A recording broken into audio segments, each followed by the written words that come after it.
이 찬양은 매주 들어도 좋은 것 같아요. 매주 들어도 좋을 것 같아요. 예. 김용호 지휘자님 줄 알았더니 덩치가 비슷해서 헷갈릴 뻔했습니다. 우리 재현이 그렇게 속이면 안 돼. 고맙습니다. 너무 훌륭한 지휘자, 또 우리 찬양으로 또 섬겨서 너무 감사하고, 우리 할렐루야 찬양들께 또 감사, 또 격려하고, 또 우리 하나님께 영광으로 박수 돌리겠습니다. 너무 멋지네요. 우리 서로 인사하겠습니다. 잘 오셨습니다. 축복합니다. 사랑합니다. 네. 여러분, 교회는 성령이 아니고는 세워질 수가 없는 곳입니다. 성령이 역사하셔야만 교회가 살아있고, 또 그게 교회다워질 수가 있고, 또 마지막 때에도 성령이 아니고는 이 마지막 시대를 견뎌낼 수 있는 힘과 능력도 없게 됩니다. 때문에 우리는 예배 때마다 항상 성령의 인도하심을 받아야 돼요. 성령의 인도하심을 받고 성령의 깨우치심과 깨닫게 하시는 은혜를 통해서 하나님을 다시 한번 깊이 영접하고 하나님을 만나는 역사가 있게 되길 소망합니다. 제가 어린 시절에 청년 시절 또 이때 좀 가졌던 의문이 있었어요. 저는 궁금한 것들이 많고 그냥 고지고대로 믿는 성격이 아니라 가지고 어떤 그런 의문이 있었냐면, 나보다 착한 사람들이 세상에 너무 많아 보이는 거예요. 난 예수 잘 믿는다고 교회 열심히 다니는데 나보다 훨씬 착하고 인격적으로 훌륭하고 또 사회적으로 잘 나가는 사람들 보면, 야, 저분들에게도 예수님이 필요할까? 저분들에게도 은혜가 필요할까? 이런 생각을 몇 번 해봤던 기억이 나요. 그 중에서 실제로 그 미국의 크레이그 헤이즈라는 목사, 아주 유명한 교수님입니다. 목사는 아니고. 이분이 딱 그런 사람이었어요. 이분은 어린 시절에 유난히 너무나 착했어요. 똑똑하고 예의 바르고 심지어는 공부까지 잘하고 또 사람들 막 웃길 줄 아는 유머와 그 유쾌함까지 가졌던, 그러니까 사람들에게 정말 사랑받았던 그런 사람이었단 말이에요. 그분이 10대 때 가졌던 어떤 개인적인 철학이 있었어요. 뭐냐면 착한 사람들에게는 하나님이 필요 없다, 이런 생각을 가졌어요. 그래서 그의 인생을 푸는 가장 중요한 단서로 뭘 생각했냐면, 우리의 인생의 중요한 문제를 푸는 열쇠는 종교나 어떤 신학이 아니다, 과학이다. 그래가지고 과학 공부를 정말 열심히 했던 사람이었습니다. 그러다 어떤 분의 학생의 전도를 받아가지고 전도 집회에 우연히 참석했는데, 이분이 과학적인 열심이 많았잖아요. 마치 자기 마음에 자기 고백이에요. 하나님이 진짜 계신가 안 계신가, 하나님을 실험실에 쥐마냥 실험실에 넣는 어떤 그런 심정으로 이 집회에 참석을 했다고 해요. 어떻게 됐을까요? 지금은 그가 이렇게 얘기를 합니다. 솔직히 제게 은혜보다 더 즐거운 주제는 없습니다. 그때 하나님을 만난 거예요. 하나님을 만나고 하나님의 은혜를 배우게 되고, 그래서 미국에서도 아주 중요한 역할을 감당하는 복음주의 변증가로, 예수가 없다 하는, 예수는 신화다, 역사적인 인물이 아니다라는 사람들과 싸우며 많은 책들을 출간하고 많은 사람들을 복음으로 인도하며 회심시키는 놀라운 은혜를 감당하고 있습니다. 이와 같은 일이 뭐 때문에 일어난 일이에요? 성령을 통해서 일어난 일인 거죠. 여러분, 착한 사람, 훌륭한 사람도 예수 없이는 구원받을 수가 없고 그들에게도 반드시 은혜가 필요한 줄로 믿습니다. 은혜 없이 구원받을 사람은 이 땅에 존재하지 않기 때문에 그래요. 여러분들이 한 주간에 아무리 훌륭하고 멋지게 살았어도 오늘 이 시간 하나님의 은혜 없이 하나님을 만날 수 있는 사람은 없습니다. 때문에 오늘도 성령의 은혜를 간구하시는 저와 여러분 되시길 주님의 이름으로 축복합니다. 특별히 오늘은 성령 강림 주일이에요. 그래서 요한복음 그 강해를 쭉 이어가는데 조금 순서를 땡겨서 본문을 좀 정했습니다. 오늘 부어주신 놀라운 은혜를 사모하면서 특별히 성령의 그 하나님의 그 은혜에 대해서 함께 나누기를 소망합니다. 자, 초대교회 역사뿐만 아니라 말씀드린 대로 구속의 역사 가운데 가장 위대한 사건은, 첫 번째는 예수 그리스도의 십자가와 부활의 사건입니다. 믿으십니까? 예수의 부활 사건이 모든 시대를 나누는, 그죠? BC와 AD를 나누는 가장 중요한 지점이 되었어요. 그리고 또 하나의 사건이 있습니다. 뭘까요? 성령 강림 사건이에요.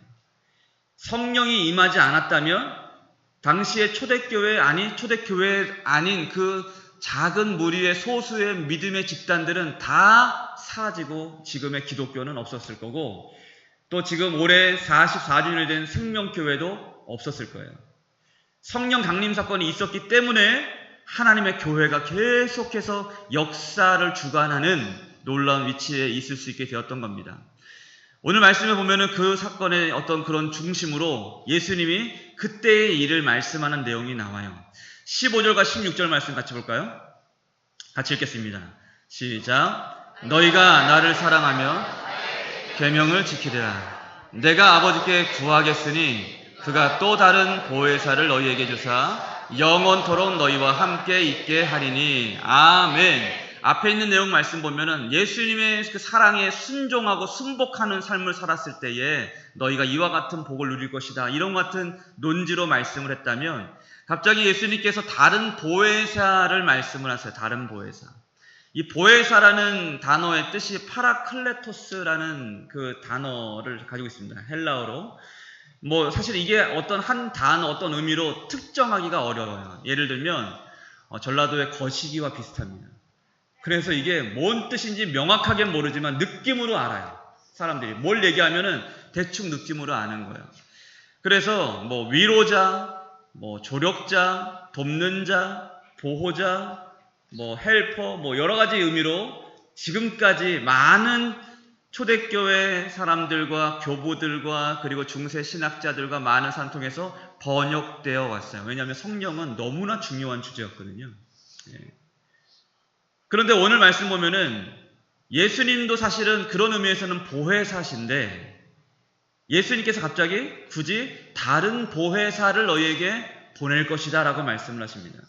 그 말씀하신 이유는 뭐냐면, 예수님이 하신 역할이 있고 이제 장차 다시 오실 때 예수님이 보내시는 그 다른 보혜사의 역할이 또 다르게 있다라는 걸 말하는 거예요. 예를 들면 예수님께서 하신 일은 뭐예요? 이 땅의 죄를 속하시고 하나님의 진노를 풀어내시고 인간들의 사망의 권세를 깨뜨리시고 생명으로 우리를 인도해 주셨어요. 그게 보혜사 예수님이 하신 일입니다. 예수님이 그 일을 하셨다면, 그 구원의 그 완성의 놀라운 일을 하셨다면, 성령께서는 그 복음의 그 은혜의 일을 우리로 하여금 누리게 하시는 분이라는 거예요. 이해가 되십니까? 성령 하나님은 그 은혜를 누리게 하시는 분이에요. 그러니까 성령이 아니고서는 누구든지 예수를 믿을 수도 없고 구원을 경험하고 예수 그리스도께 속한 모든 하늘의 신령한 복과 은혜를 누릴 수조차 없다라는 거예요. 그러니까 예수를 만날 때뿐만 아니라 예수를 믿고 살아가는 모든 순간마다 우리 성령 하나님의 도우심과 인도하심 없이는 우리가 예수 안에 살아가는 그런 삶이 가능하지 않다라는 겁니다. 그러니까 어떤 기도원에서나 신령한 은사를 사모하고 예언의 은사, 방언의 은사, 신유의 은사, 병고침의 은사, 이런 것들 때문에만 성령을 구하는 게 아니라 우리의 일상의 소소한 모든 순간을 살아가게 하는 힘이 바로 성령 하나님의 놀라운 은혜와 축복에 있다라는 겁니다. 우리 서로 인사합시다. 당신은 성령의 사람입니다. 축복합시다.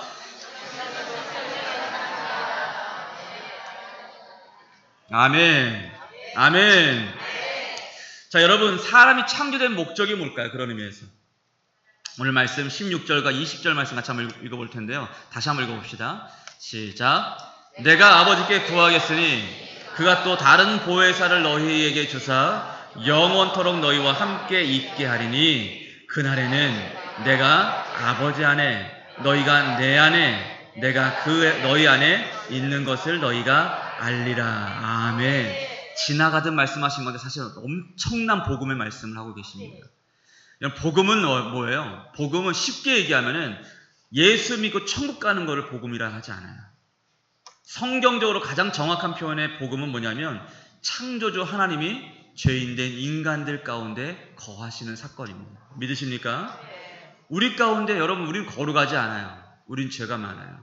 그냥 나면서도 죄인이에요.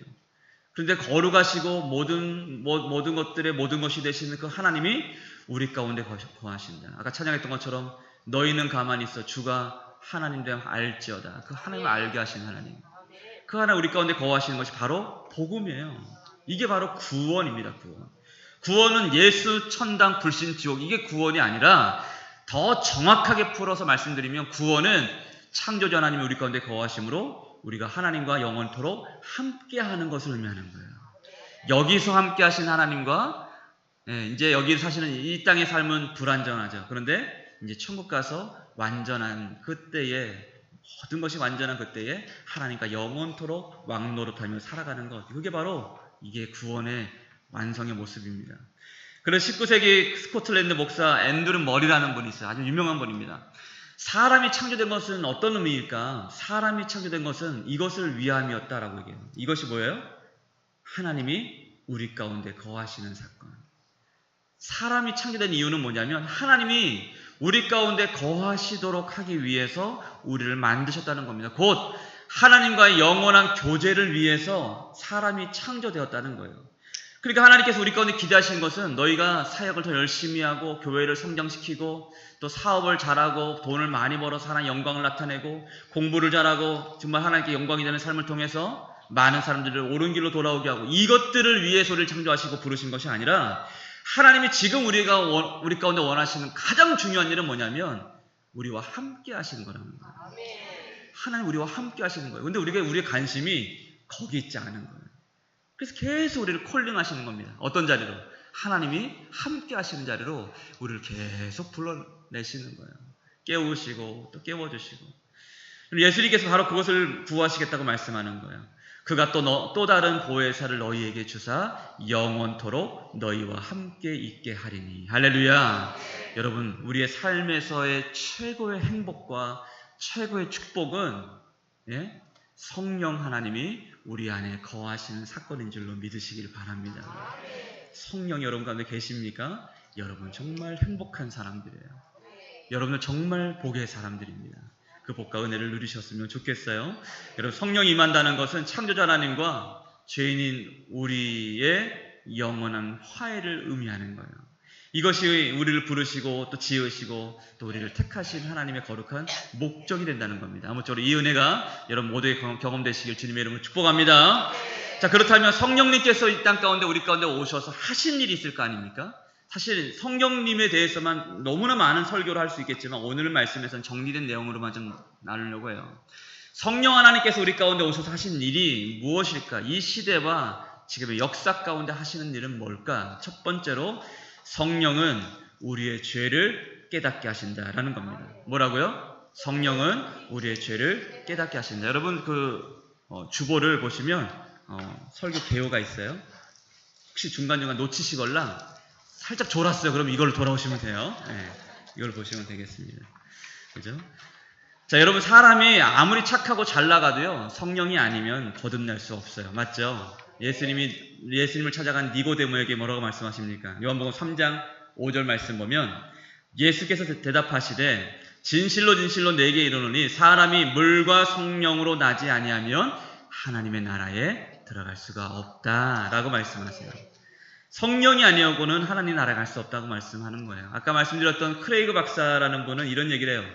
우리가 복음을 이해하려면 먼저 죄를 제대로 이해해야 된다라고 얘기합니다. 그러니까 좋은 소식을 알려면 먼저 나쁜 소식을 알아야 돼요. 좋은 소식을 알려면 우리 인간이 얼마나 비참한 가운데 있었던 것을 먼저 깨닫고 알 때야 비로소 좋은 소식이 나에게 좋은 소식이 될 수가 있는 거죠. 이런 크레이지 헤이그 박사는 이렇게 얘기합니다. 죄를 제대로 이해하지 않고는 은혜의 개념을 결코 제대로 알 수 없습니다. 맞아요, 여러분. 역설적이게도 은혜는 죄를 이해할 때 경험하는 거예요. 곧 죄를 아파하는 마음 없이 결단코 천국에 들어갈 수 없다는 얘기입니다, 여러분. 누가복음 15장 말씀 보면 돌아온 탕자의 비유가 나오죠. 너무나 잘 아는 말씀이잖아요. 비유 속에 아들은 아버지께 유산을 받아 챙겨서 먼 나라로 타국으로 갔다고 얘기를 해요. 유산을 받는다는 것은 어떤 의미냐면 아버지 그냥 돌아가셔 주세요라는 얘기거든요. 당시에 유산이란 건 뭐예요? 아버지가 죽을 때야 받을 수 있는 거예요. 그런데 그것을 땡겨받겠다는 것은 아버지의 목숨은 아버지가 오래 살든 얼만큼 살든 나는 관심이 없으니까 그냥 내 인생을 위해서 아버지 유산 미리 땡겨주세요라고 얘기합니다. 아주 정말 나쁜 아들이죠. 이 아들이 이제 타국에 가서 결국 자신의 그 잘못된 어떤 행실과 결정에 톡톡히 값을 치르게 돼요. 돼지들이 먹는 쥐염 열매를 먹게 되고, 그죠? 허기짐을 채우면서 거지처럼 허랑방탕합니다. 모든 것을 다 낭비해요. 비참한 인생을 살아요. 모든 것이 다 낭비된 채 아무것도 없는 인생이 되어버립니다. 자신의 존재가 어떤 존재인지, 얼마나 내가 사랑받고 살았는지도 다 잊어버리고 정말 저주스러운 인생을 살게 됩니다. 그럴 때에 그가 어느 날 자신의 막중한 죄를 깨닫게 되고 아버지께 돌아오게 되죠. 여러분, 그 아들이 다시 아버지 품으로 돌아와서 아버지 품에 안겨서 모든 것을 회복하는데 전보다 더 놀라운 축복과 사랑의 은혜로 그 아버지가 그를 맞아주잖아요. 여러분, 아들이 다시 아버지 품에 안기게 했던 그 결정적 역할은 뭐가 그런 역할을 했습니까? 자신의 죄를 자각하기 시작했죠. 아, 내 인생이 이러면 안 되겠구나. 내가 뭔가 문제가 많구나.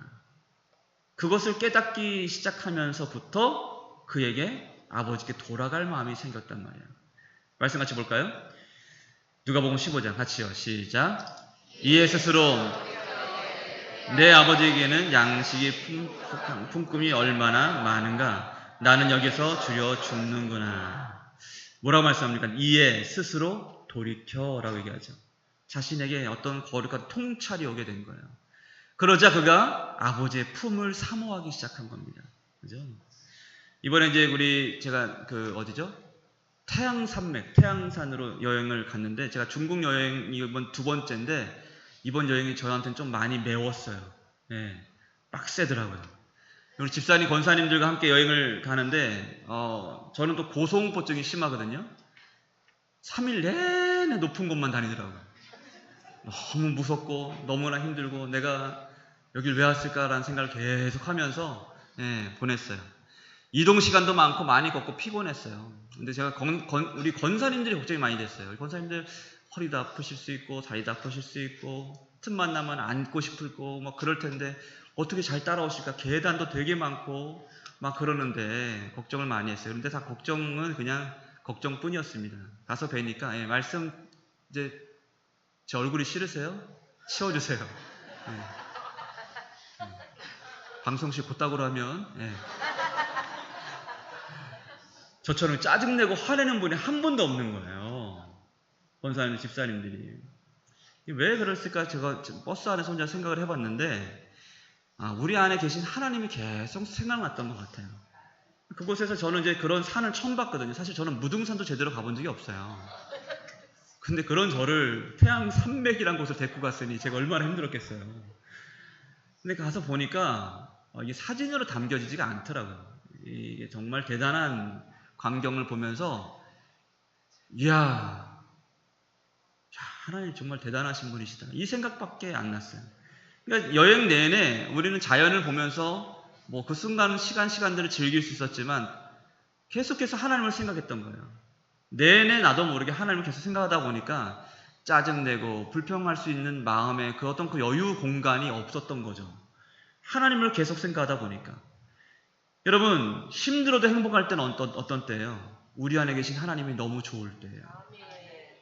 그 하나님이 계속 생각나고 그 하나님이 나에게 너무나 좋고 너무 사랑스러울 때 우린 짜증나고 힘들어도 어려운 일 당해도 낙심하지 않고 인상 쓰지 않을 수 있는 거잖아요. 그죠? 여러분, 죄는 우리의 행복과 즐거움을 질식시켜요, 지금도. 그죠? 또 죄는 우리가 하나님 안에 거하지 못하게 만들어서 결국 평안이란 것은 하나님 안에서만 경험되는 거거든요. 하나님으로부터만 평안은 경험돼요. 여러분, 이 땅에는 평안이 없어요. 잠깐 휴식을 취할 때 열심히 일을 하고 시원한 냉수 한 잔 마시고 노동자들이 맥심 커피를 한 잔 착 마시면서 평안하다 좋다라고 해도 우리 인생은 계속해서 또 불안에 시달릴 수밖에 없어요.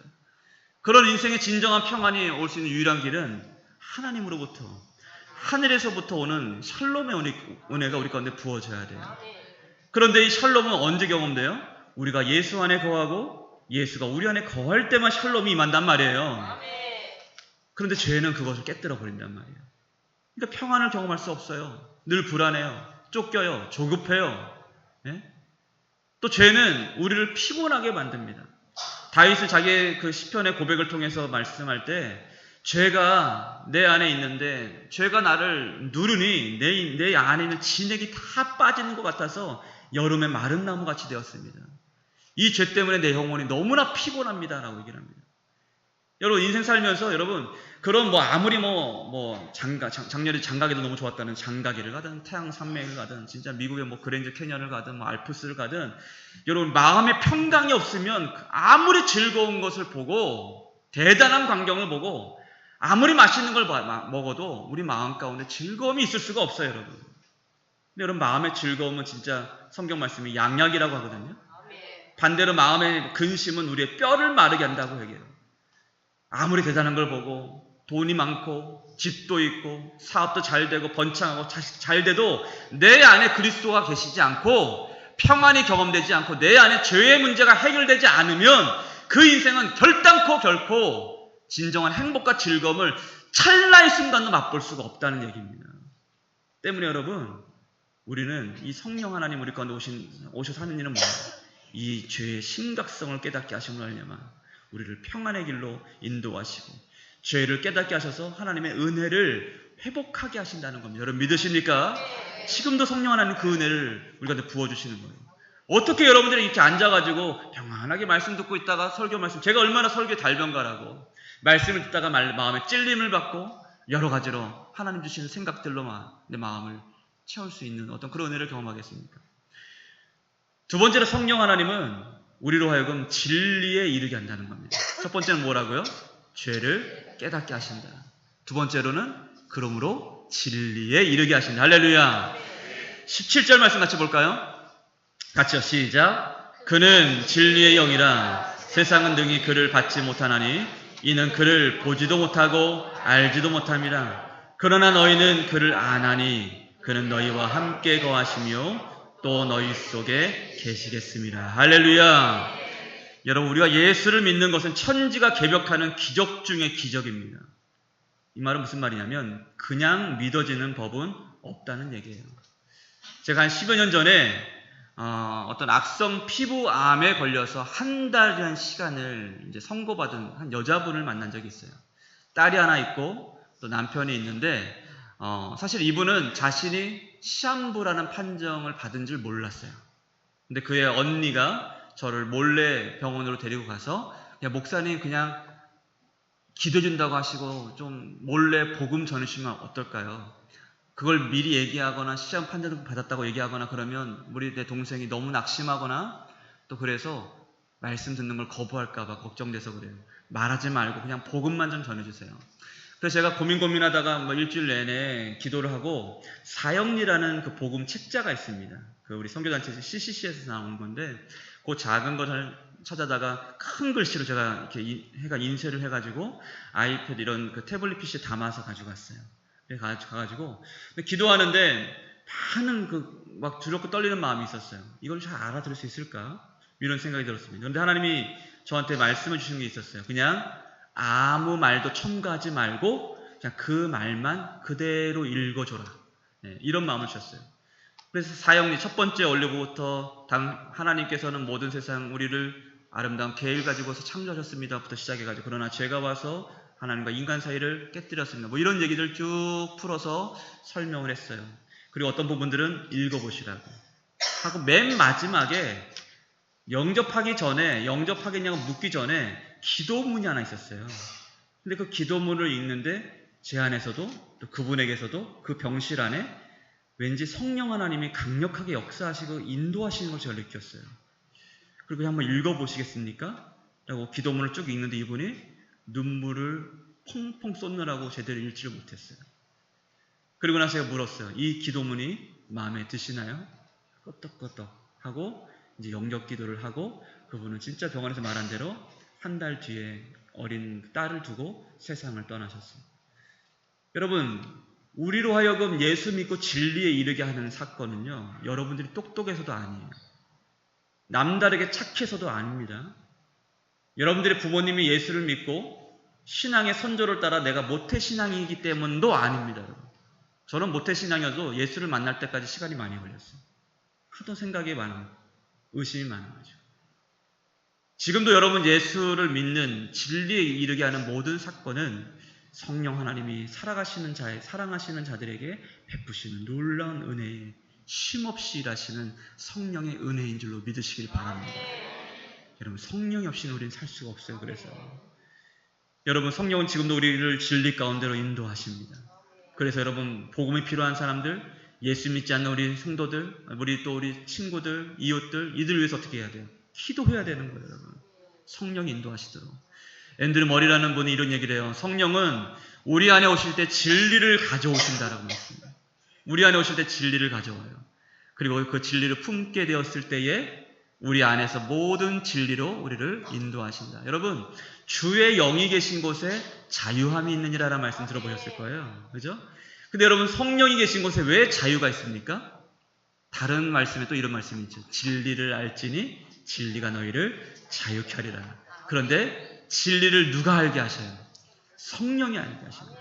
그래서 성령, 주의 영이 계신 곳에 자유가 있는 거예요. 왜요? 그 영이 우리를 진리 가운데로 예수 그리스도께로 십자가 앞으로 인도하시기 때문에. 할렐루야! 그 은혜가 살아있기 때문에 우리를 진리로 인도하시는 놀라운 역사가 우리 가운데 충만하게 나타나고 지금도 역사되고 있는 겁니다. 여러분, 정리하면 성령은 예수를 믿는 우리 안에 거하셔서 죄를 깨닫게 하시고 거룩을 회복하게 하시고 진리로 인도하십니다. 모든 죄의 권세로부터 우리를 자유하게 하시는 분이세요. 그렇다면 중요한 것이 하나 남아있죠. 우리는 어떻게 성령을 받을 수 있을까요? 우리 사도행전 2장 38절 말씀 같이 한번 읽어볼까요? 같이 읽습니다. 시작. 베드로가 이르되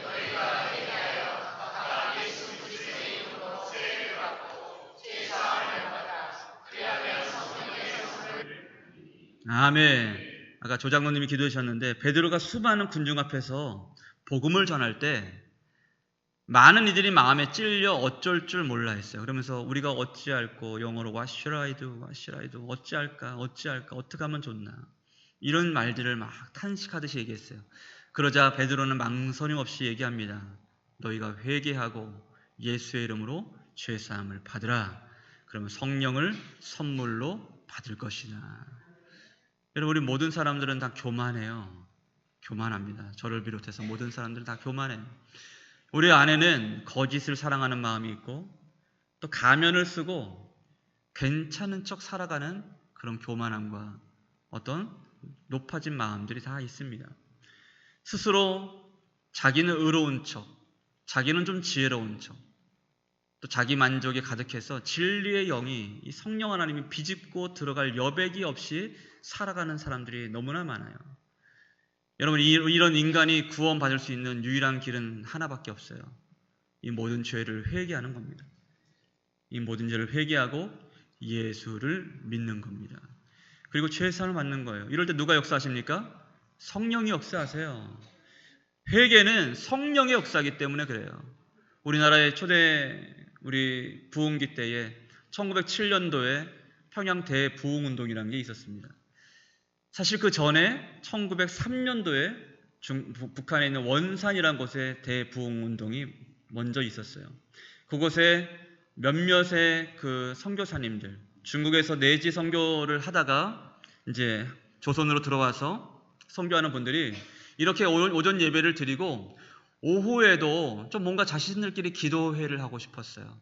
근데 마침 그때 남았던 어떤 선교사님이 계셨습니다. 그 선교사님을 초청해서 우리를 데리고 좀 부흥 사경, 말씀 사경을 좀 열어주세요.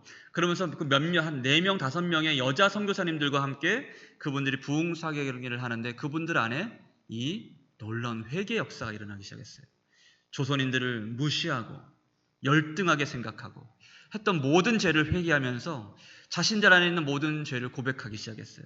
그때부터 시작된 이 역사가, 이 회개 역사가 평양 대부흥운동으로 일어나서, 여러분 기록을 보면 평양 대부흥운동 때 그 부흥에 참석하기 위해서 원근각지에서 오는데 쌀을 지게에다 지고 애들을 걸리고 그리고 커다란 솥을 또 메고 밥은 먹어야 되니까 한 달 정도 먹을 양식을 들고 보름 그리고 20일 한 달을 걸어서 평양까지 와서 그 부흥운동에 참여했다는 역사가 있습니다.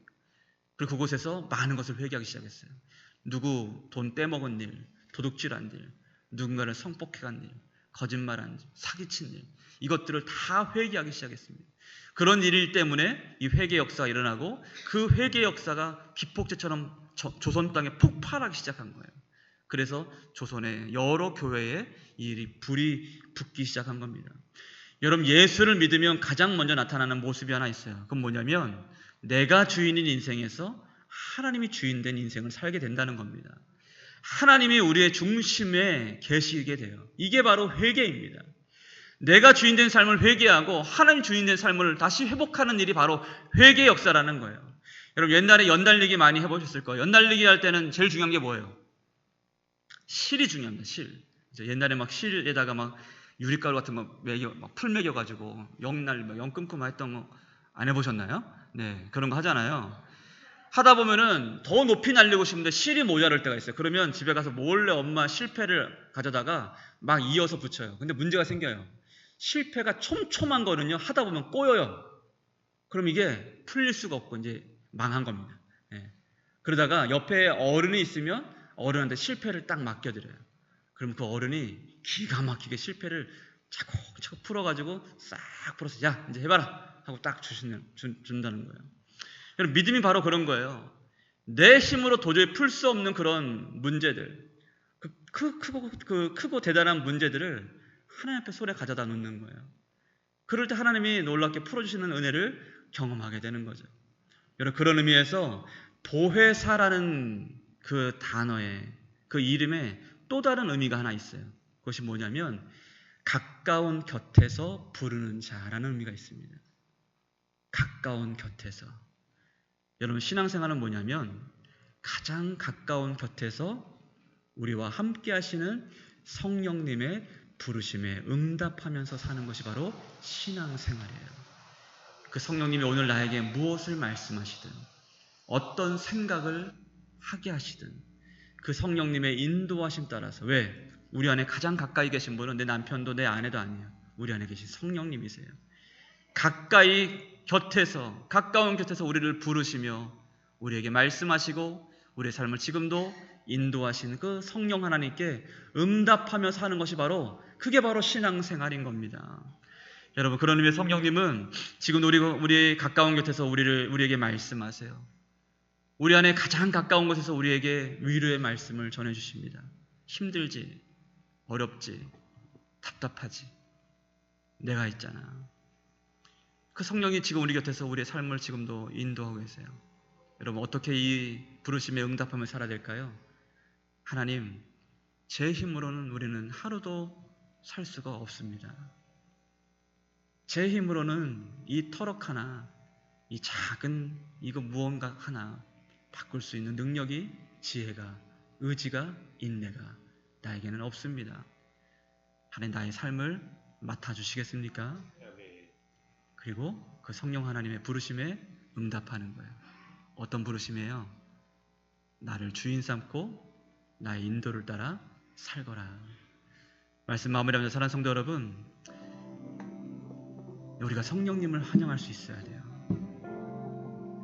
성령 하나님은 지금도 여러분들의 탄식 소리를 그냥 외면하지 않으십니다. 여러분 안에 있는 그 걱정은, 근심을 그냥 외면하지 않으시고 지금도 우리를 대신해서 말할 수 없는 탄식하심으로 여러분들을 위해서 친히 간구하시는 하나님이시다라고 말씀하십니다. 여러분, 성령을 환영하십시오. 그 성령님을 기뻐하십시오. 그 성령님을 의지하십시오. 그 성령의 말씀 듣고 인도하심에 여러분들 인생을 맡기십시오. 그럴 때 성령 하나님이 우리 삶의 놀라운 은혜와 축복과 평강의 은혜로 우리 삶을 다시 웃게 하실 줄로 믿습니다. 같이 한번 찬양하며 나갑시다. 하나님, 험한 인생을 살더라도 주님의 은혜가 있다면 이 길 걸어갈 수 있을 줄 믿습니다.